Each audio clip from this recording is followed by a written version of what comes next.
მას მივხვდი 35 წლის განმავლობაში. ხდები 35 წლის და მინდა გაგიზიარო თუ რა ცხოვრებისეული დასკვნები გამოვიტანე ამ წლების მანძილზე. პირველი, შენი ყველაზე მთავარი მეგობარი არის დედა. და დედა რასაც გირჩევს და რასაც გეტყვის, ეს არის 100%-ით გულწრფელი რჩევა და გულწრფელი სიყვარულიდან გამომდინარე. შეიძლება ჩვენ მოზარდობის პერიოდში დედებზე ძალიან ვბრაზდებით და არ მოგწონს მათი ჰიპერმზრუნველობა, მაგრამ დამიჯერეთ მეგობრებო, მე თავად ვარ დედა, ვიცი რომ დედისთვის შვილი არის მთელი სამყარო. მეორე, რასაც მივხვდი ამ წლების განმავლობაში, ნამდვილი მეგობარი ის ადამიანია, რომელიც მხოლოდ ცუდი პერიოდის დროს კი არა, აი მაშინ არის შენს გვერდით და მაშინ უხარია შენთან ერთად, როდესაც ყველაფერი კარგად გაქვს. აი მაგალითად აიღე დიპლომი, რაღაცა ძალიან კარგი სასწავლებელი დაასრულე და ეს ისე უხარია, როგორც საკუთარი წარმატება. გაიცანი ძალიან კარგი ადამიანი, რომელსაც მთელი ცხოვრება ოცნებობდი, იმას კი ისე უხარია. შენი ბედნიერება როგორც საკუთარი დის ბედნიერება გაუხარდებოდა. ასევე ნამდვილმა მეგობრებმა მანძილი არ ეცის, დრო არ ეცის და თუ გულიგულო ის შორი მანძილიდანაც კი მოახერხებს იმას, რომ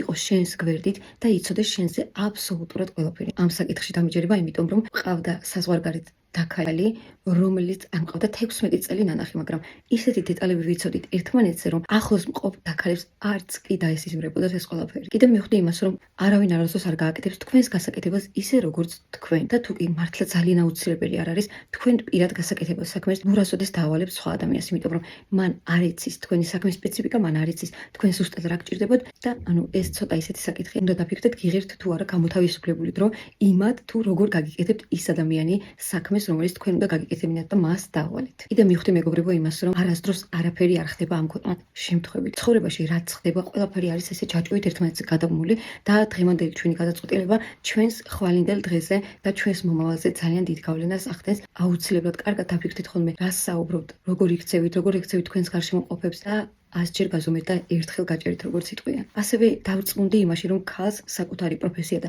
საკუთარი შემოსავალი ჭირდება ესე როგორც ჰაერი. თქვენ არ იცით ხვალ რა მოხდება. შეიძლება თქვენს მეორე ნახევარს მართლა მთელი სული და გულით უნდოდეს თქვენზე პატრონობა, თქვენზე მოვლა, თქვენი ცხოვრების უზრუნველყოფა, მაგრამ ცხოვრება მეგობრებო არ არის ზღაპარი და ისეთი რაღაცები ხდება ყოველდღურად ჩვენს ირგვლივ. აუცილებელიც კი არის, რომ ჩვენ ჩვენს მეორე ნახევარს გვერდით დავუდგეთ და პატარა საყრდენი მაინც შევქნათ, იმით რომ ჩვენც გქონდეს ჩვენი პროფესია, ჩვენი პატარა შემოსავალი და ღმერთმა ყველა დაგვიფაროს რაიმე რომ მოხდეს, ეს გარანტია რომ ქუჩაში არ აღმოჩნდებით.